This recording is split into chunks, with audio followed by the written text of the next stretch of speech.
Go. All right.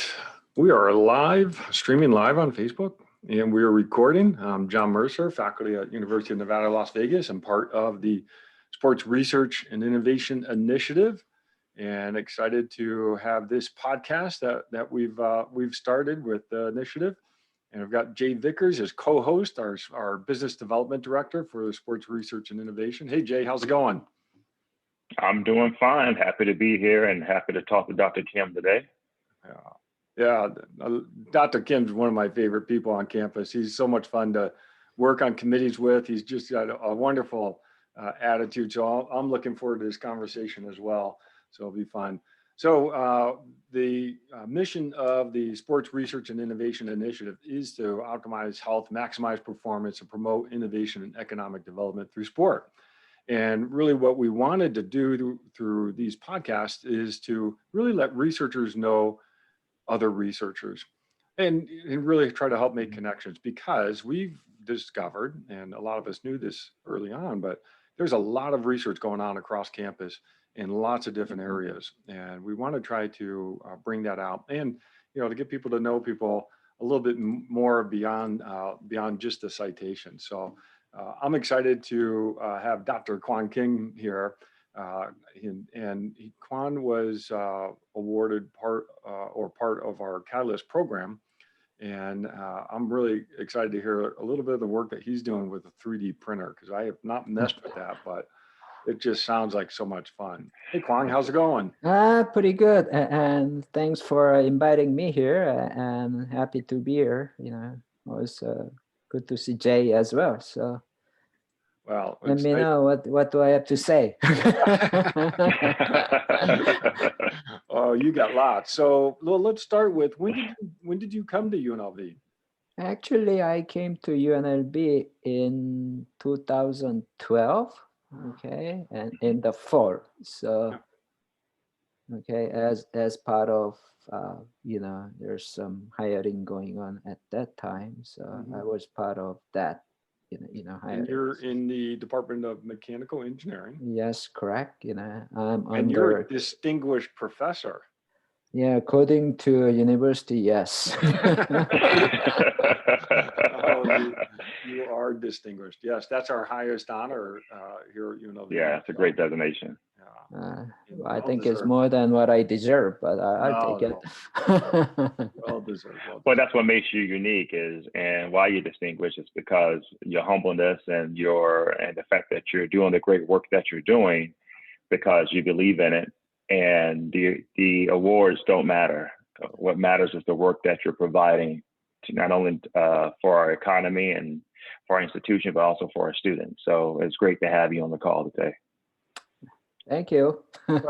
And speaking of students, that's a great thing to bring out, because I know you're highly respected by the students. Can you talk a little bit about the types of classes that you offer? Yeah, for undergraduate, I typically teach a course like a heat transfer course. Okay, heat transfer is basically, fundamental physics, okay, and dealing with heat and kind of interfacial kind of behaviors, okay. And then you can bring that up to the system a little bit, then we're talking about thermal systems. Okay, so that's the kind of course that I offer. And for graduate level, I do teach advanced thermodynamics. In other words, thermodynamics, we deal with it. And then after that, we take it to, a little bit complex mathematics and those kind of things. And also practicality for modeling and how you can make a system better, those kind of things. And also I do teach a course like small systems. Small system is an interdisciplinary course that bring physics, chemistry, and also system level integrations. And then we put a little bit of flavor for market. I wouldn't say marketing, but look at the market, what kind of product could fit into, certain areas and those kind of things. So I teach at UNLV those areas at the moment, but I may be able to expand it more, okay, depending on what department needs. these sound super interesting to me because we're doing some work, and I actually need to sit down and talk with you about this. We're doing work on core temperature while swimming in different wetsuits, and that's all about thermoregulation. And I would love to get some of your insights on the system of the human and thermoregulation in the water wearing a wetsuit. That's interesting. So speaking of that, though, what is your area of research like? How do you describe it to students in terms of the scope of work that you do? Well, typically I offer, student, I'm talking about my lab, okay? So expertise-wise, we're working on 3 different areas. Number 1 is a materials called smart materials and structures, okay? And the second area is what we call interfacial materials and systems, okay? And then third area is more like others, okay, small projects. But those are starting with material base, okay?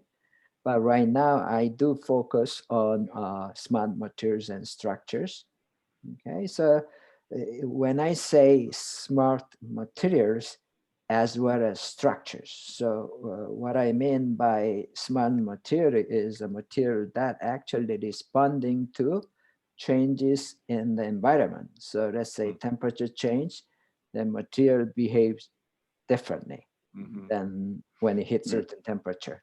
Or you put electric field onto the material, then material change their properties, like shrink it or expand it, whatever, right? And then structure is also kind of same way. Okay, you change the environment, then structure of the system change the configuration or functionality, and vice versa, those kind of things.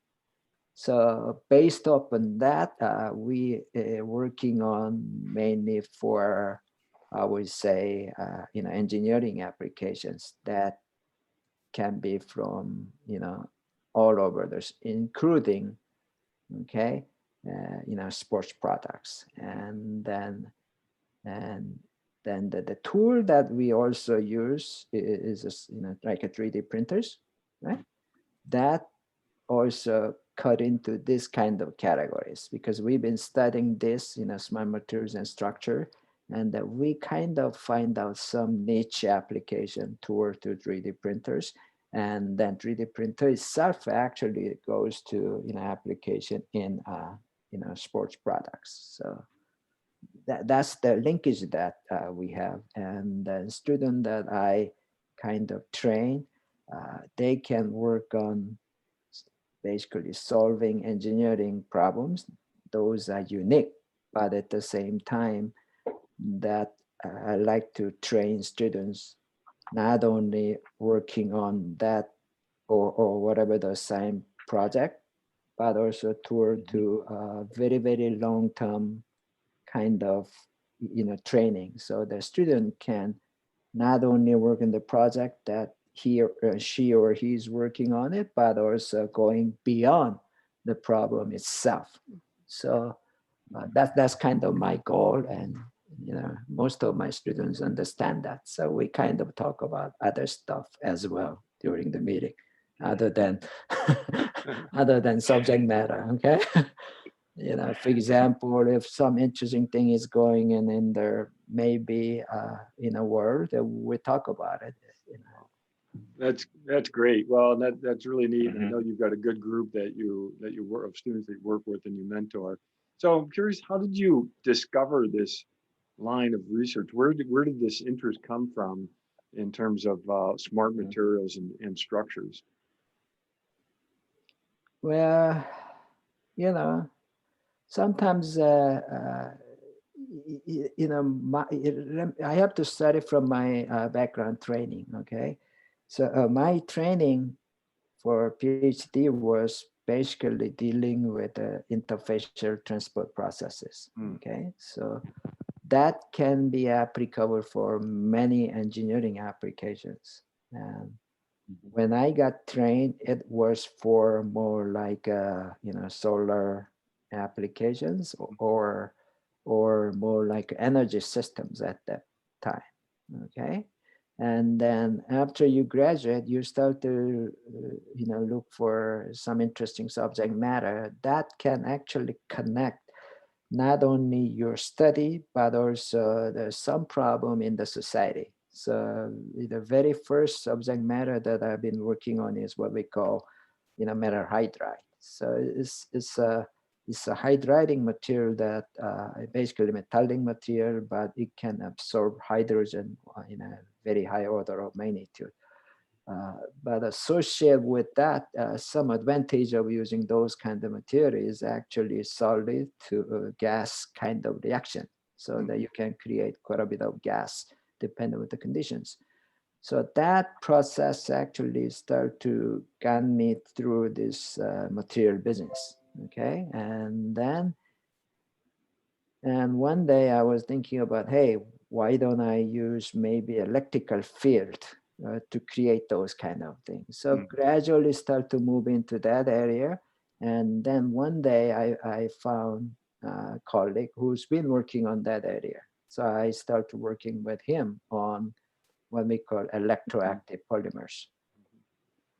Okay, so what that means, you put the electric field onto the system, and then actually material, change the, either conformation or the volume, whatever, so that the net effect is trying to create some sort of interesting motions. Yeah, so with that, I've been studying, fundamental physics of that, but at the same time expanded upon what I can do with that, physics. Okay, so we've been working on soft material actuator, or so vice versa. If you, reverse the process, then you can have actually kind of deformation sensor, but soft.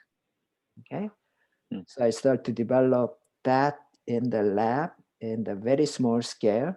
And then I start to see the, for example, field of robotics, and people start to working on what we call soft robotics. In other words, these robots that you're dealing with is actually, in some cases, actually, it can be dangerous because made out of metals. So, hey, why don't we start to use, soft materials so that you can have a better interface with, human subject or soft subject.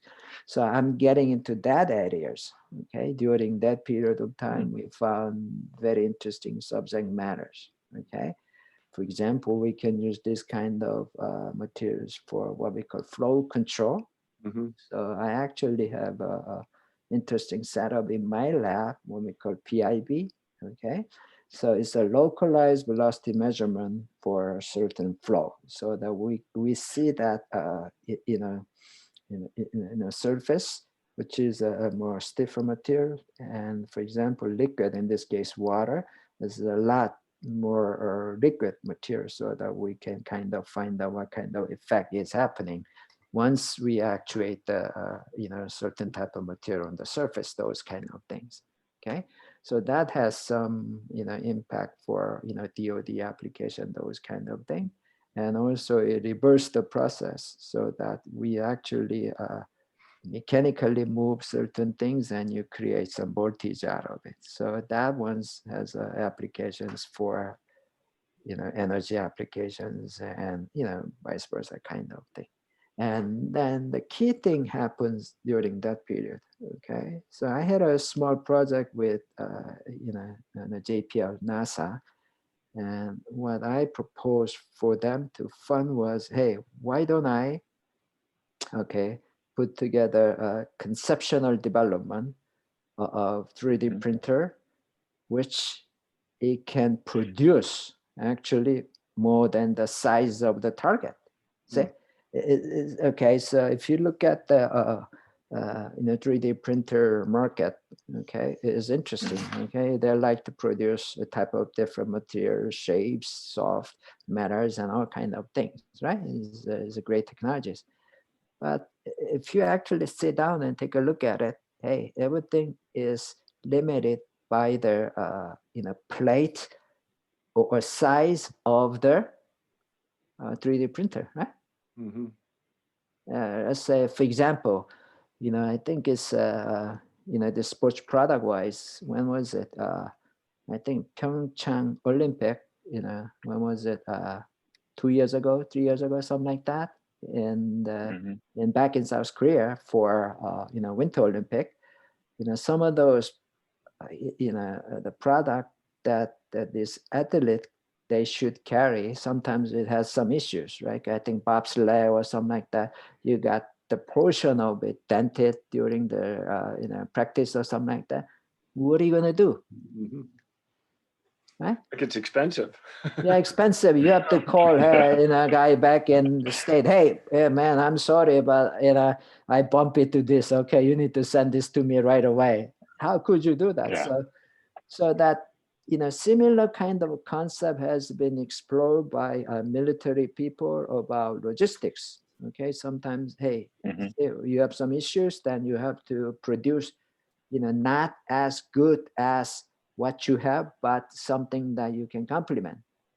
It's on site. Okay. So I was thinking about that little bit, and then, hey, by the way, this 3D printer, I cannot carry this big 3D printer all the time. No. Right? You know what I mean? Hmm. So that, hey, by the way, because the reason that I was talking to myself was, hey, I do use 3D printer to print some of my smart materials, okay, electroactive polymer materials, and so on. Then everything is limited by the target. I mean, size of the targets. I cannot really produce size bigger than what I have. So in other words, 3D Hmm. printer governs. So there are a couple ways to mitigate this issue. I have to design maybe parts by parts or piece by piece to create big ones, or can I make a homogeneous whole things? See?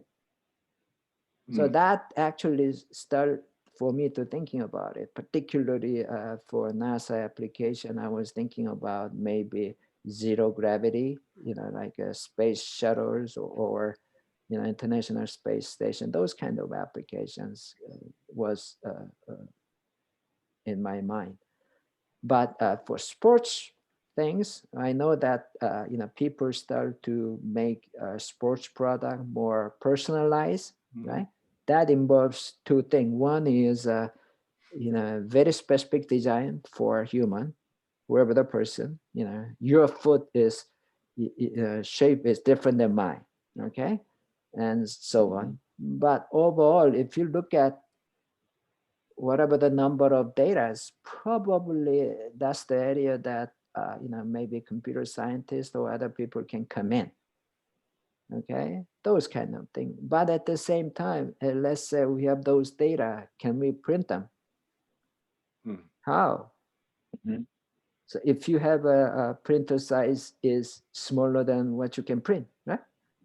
So that's the time that I start to get into this business. And then, hey, can we make more modular size setup such a way that we can expand certain parts using some Hmm. modular concept of it. Okay, so that we can print the size larger than what the printer itself has. In other words, let's say you have your HP printer at home, okay?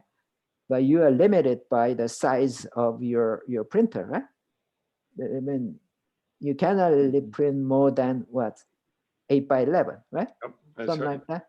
But the idea that I have is, why don't we print maybe 80 by 70, okay? Mm.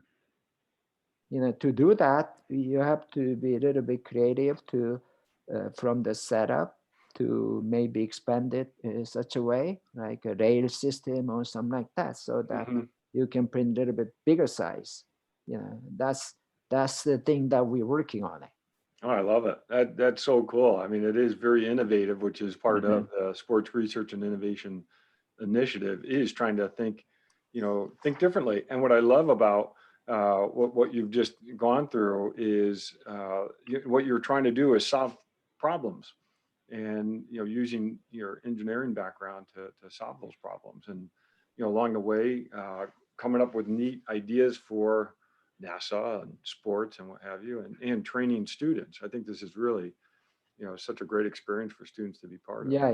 That's what I most enjoy. I mean, at the end of the day, our product, main products are, training students with the capabilities in their own, perspective as well as expertise. And then actually interesting thing is, we started this project as a student group project, and then we were able to come up with the invention disclosure, and that actually has been forward to get a full, patent at the Oh, I moment. love it. That's great.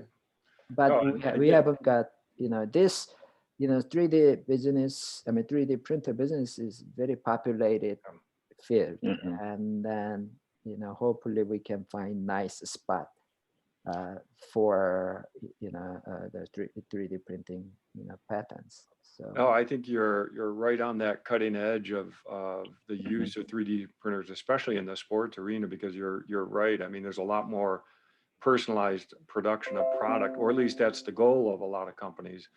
The challenge is trying to be able to do that. All right, so now, believe it or not, we're already long, which is I'm sorry. No, I love it. It's okay. But I do want to, still work towards researchers getting to know researchers. So what do you like to do outside of research? What are some of your hobbies? Yeah, I do, a lot of stuff. So I play golf. Okay. Yeah. I mean, I'm not a great golfer, but I play golf. Okay. And then, many others. I do hikings and all kind of stuff. That's my problem sometimes. I'm trying to do, a couple different things. Yeah. I'm not good at any of those. I just enjoy what I'm doing. Okay.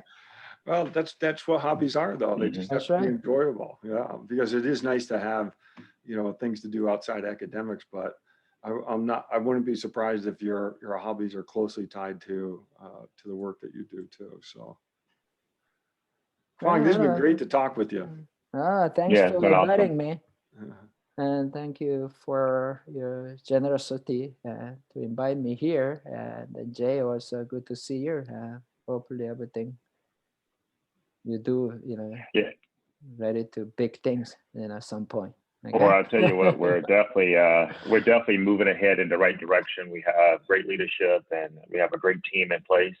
More importantly, we have faculty like you that we can showcase and partner with and collaborate with to have us, I know John said something earlier, think differently. And that's one of the things we want to promote through sports research and innovation, is to allow people to think differently outside of how they view sports and how they can have a positive impact on sport overall and all the different pillars of excellence that we have. And we know we're just scratching the surface of identifying not only the great research and innovation that people like yourself are doing on our campus, but also to take another step and start partnering more with our community partners and industry partners so that we can have a positive impact on our economic recovery as well. So we're really happy to have you here, Dr. Kim, and thank you for your time.